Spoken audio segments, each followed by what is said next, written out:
Hi everyone,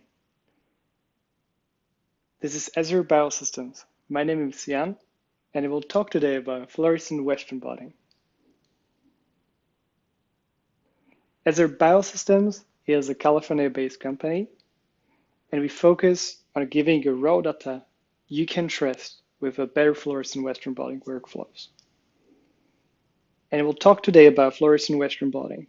But first, let's have a look what makes a fluorescent Western blotting different from a standard ECL detection. And what are the different flavors of fluorescent Western blotting, like the direct detection and protein stains? And then we'll have a look at a fluorescent Western blotting itself, certain tips how to do your protocol better, and briefly about imaging systems. And there'll be a link to additional resources in the end. So Western blotting has been here for a long time. It's a great technique if we want to detect a protein of our interest. The usual chemistries are ECL, the enhanced chemiluminescence, and fluorescence. We call it RGB or infrared, depending which colors do we choose. The ECL stands for enhanced chemiluminescence. And as the term implies, it may be actually, it's a light, it's a chemical enzymatic reaction to produce our luminescence, which is a light. Usual enzyme used in this reaction is an HRP, a horseradish peroxidase. And because it's enzymatic reaction, its detection limits for this are very, very low, as low as low femtograms. But because it's enzymatic reaction, the reaction is quite dynamic and unstable in time, which makes it sometimes less reliable to quantify. And the biggest drawback is we can only detect one target at a time, which is a great drawback. ECL is enzymatic reaction, which have to be careful not to load an excess of protein, because then from the high abundant bounds, we can actually get a quick decrease of a signal, which may lead to a wrong quantitation on the blot. And because it's enzymatic reaction, we have to be careful about concentration of the substrate, the temperature of the reaction, and the optimal pH in the solution. And last but not least, the most important is the choice of a substrate that purely defines what kind of data we get from our ECL Western blot. If we choose the strongest substrate, which we'll see a different range of information than if we choose a less sensitive substrate. It also, we have to be careful about how linear a substrate is and at which range it depletes and which range it cannot actually visualize. Each substrate is different. And also we have to be careful that certain substrates decrease in stability very quickly. So we should test this to be aware if our substrate is not depleting too fast. So there are three things that we have to keep in mind when choosing the right substrate. First is the substrate strength. How strong is the substrate? If it detects a low abundant or high abundant proteins, and which range of the proteins it will visualize well. Then we have to look at a substrate with a slower decay, if we mean to detect for a longer time. And we have to check for the signal linearity of a substrate, especially if we want to compare or semi-quantify the results on the ECL blot. I'd like to mention that there is not one substrate that can cover all your needs. So for example, even at our Azure Biosystems, we have designed 3 types of substrate. The Radiance ECL, which is the economical substrate with signal longevity and linear signal. The Radiance Q, which is the perfect milligram for sensitivity and a wide dynamic range on the other hand. And Radiance Plus, if you needed a very, very low amount of protein to be detected. This one is perfect for very low abundance proteins. As I mentioned before, the biggest drawback of a chemosense reaction is that it cannot be used for detecting multiple targets at a time. I'm fully aware that there are certain workarounds. One of them is cutting the membrane in two, and another one is stripping reprobing. But we have to keep in mind that either of these methods produces irreproducible results sometimes, because we are not detecting the same blot anymore. We should avoid stripping or reprobing when possible, and only if we have to. We should choose commercial stripping buffers to get a better performance than house-made solutions. So if we cannot use stripping or reprobing for detecting multiple targets at the same time, what should we do? And there is the main reason why we are using a fluorescence detection, which is the focus of today's presentation. So how it works, instead of an enzyme, we have a fluorophore linked to our antibody. And because it's a fluorophore, it reacts to a certain excitation wavelength. It could be a laser or a different light source. And then it gives us a signal, which is a linear function of a concentration of the target, which is perfect for quantitation. The drawback is that it may be less sensitive than chemomedicines in certain applications. However, that very much depends on your protocols and your whole assay. Still, the detection limits usually achievable are usually in tens of femtograms, sometimes even in single femtograms, and it's very reliable for quantitation.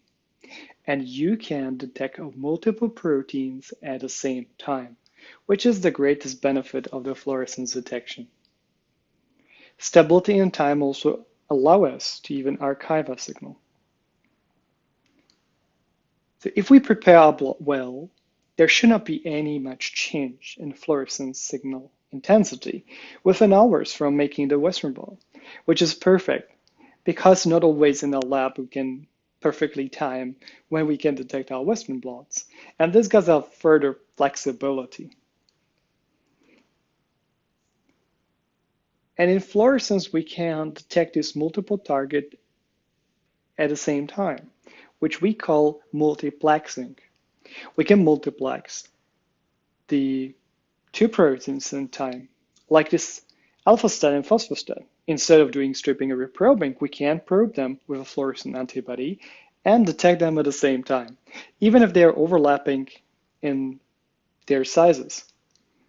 Choosing the right fluorescent dyes and the right detection means can help us differentiate these signals very well.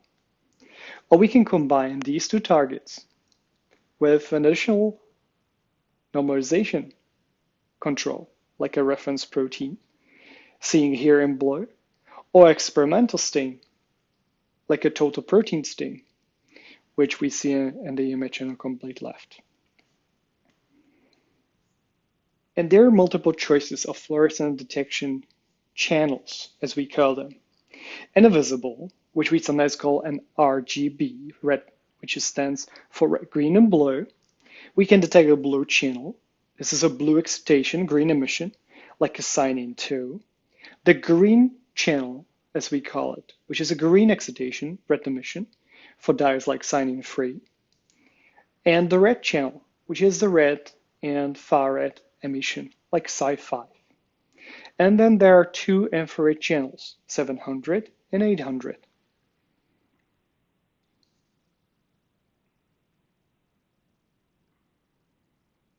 There are multiple secondary antibodies available in the market. I'll give this as an example from Azure Biosystems that we have for 3 dyes in a red, green, and blue, and 2 dyes in infrared. And there is usually a lot of different species to choose from.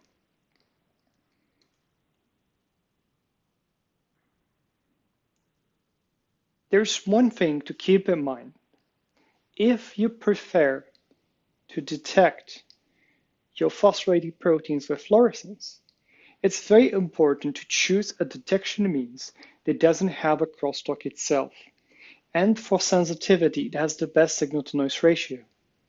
And for this, we can highly recommend detecting a fluorescence infrared with a laser-based detection because it has a minimum crosstalk, giving a perfect way to detect the phosphorylated proteins. So generally, just let's have a look back. So we can detect a fluorescent detection with RGB or infrared dyes, or both. The usual advantage of the RGB is there's much more choice of antibodies and wider protocol flexibility, and there's a lot of different imaging systems and scanners can detect these. The challenge is that usually there is a higher autofluorescence in this channel. While in the infrared, we have a lower autofluorescence generally, which gives us a better sensitivity and better limits of detection. But we need usually a stronger excitation, that not every system can give us a good infrared detection. Usually the laser is the great way to detect the infrared. So we have discussed the differences between indirect detection with ECL and fluorescence. And now the question is, what is direct Western blot? Well, direct Western blot is when we are using a labeled primary antibody, which is different from using a labeled secondary antibody, which is the normal protocol we normally choose. When do we use it? Well, if we have a great antibodies, but we cannot use them because they were raised in the same species, and then using a standard fluorescent Western blotting protocol with secondary label, with labeled secondary antibodies doesn't really help us. So in this case comes the direct Western blotting, that we can label both primary antibodies and very easily differentiate them. And what it also gives us, because we are using primary antibodies, if we need it, we can use still the sensitivity of a secondary ECL detection. So we can still probe with the indirect ECL detection and follow that after detecting with fluorescence with the primary antibodies. So how to label your antibody? Well, there are labeling kits available. So you can take the labeling kit and label your own antibody, and then use it for your protocol. How simple.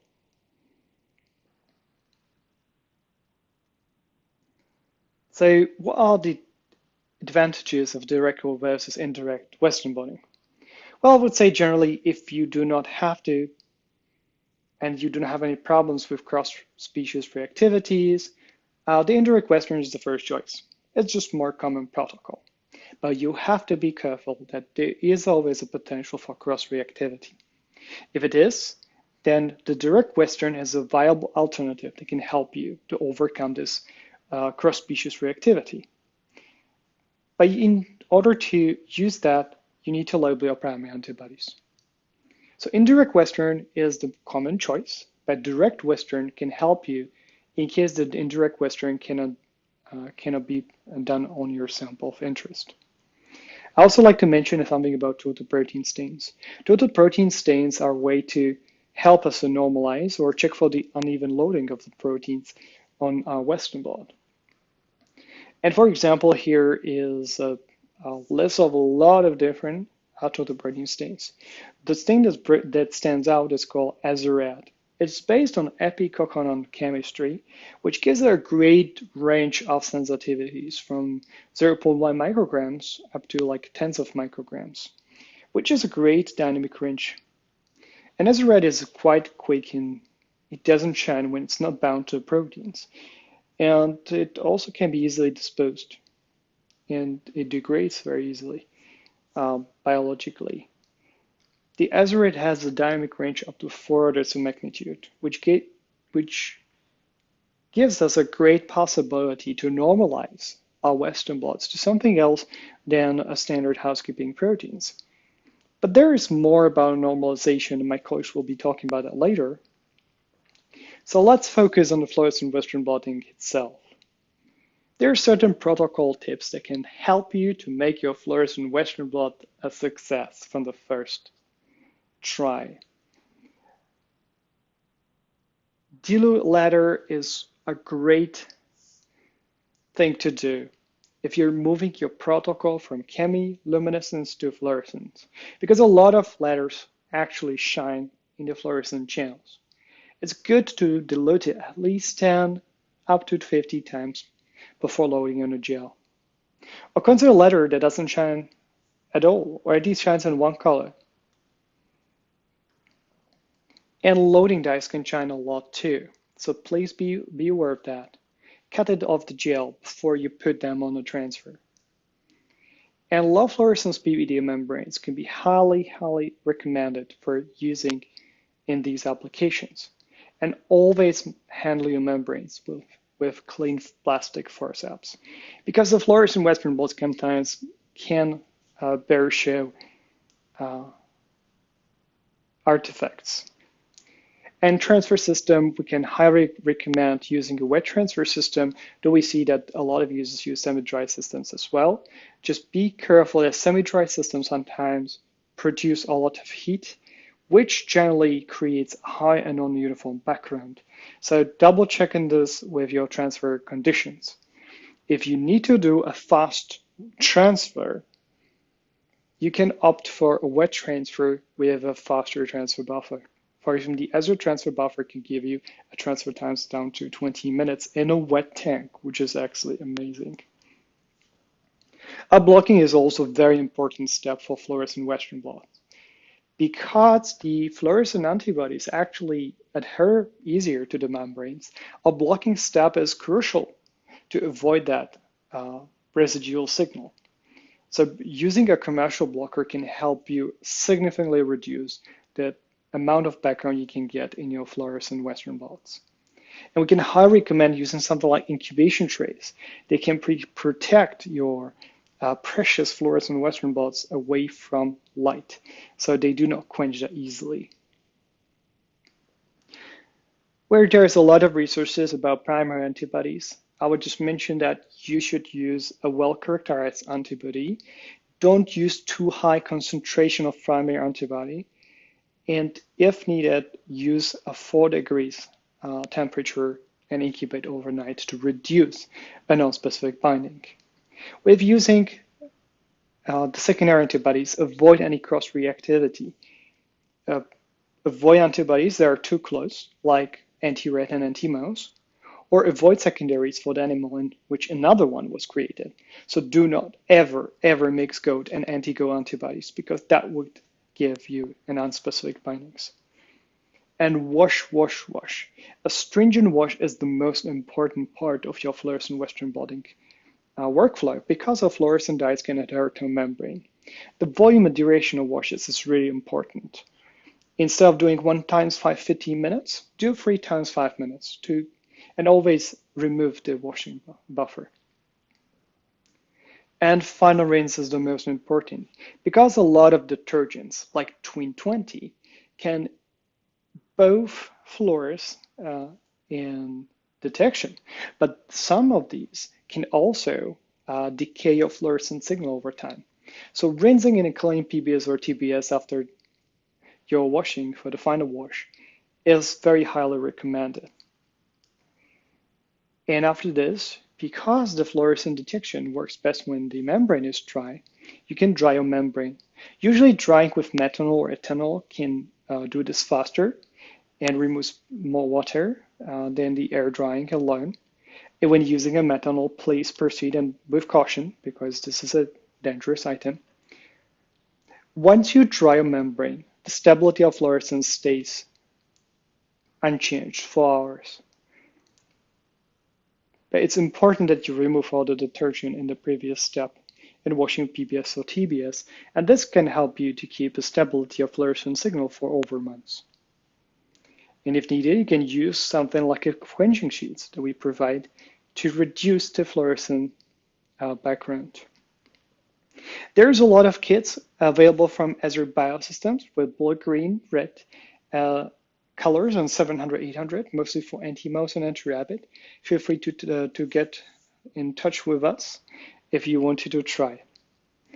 And of course, the last step is using the detection system. It's very important to have a system that can very sensitively detect the antibodies that you have. Whether you have a camera system, like we have the Azure Imager, we can very highly recommend to use If using a camera system for phosphorated detection, use the infrared part of Spectra and preferably use a system that has a laser-based detection, like the Azure 600 we see here. Or use a laser-based scanning system like Sapphire from Azure Biosystems. There are 4 laser channels and all 4 detected simultaneously. Azure Biosystems also makes these imaging systems, the scanners and the imagers, and would be happy to provide them for Blots and way beyond. And for additional resources, please go back to azurebiosystems.com, where we have our Western blotting guidebook you can download, quantitative Western blotting basics, and checklist for your quantitative Western blots. And feel free to get to us if you have any questions. We wish you great success with a fluorescent Western blot.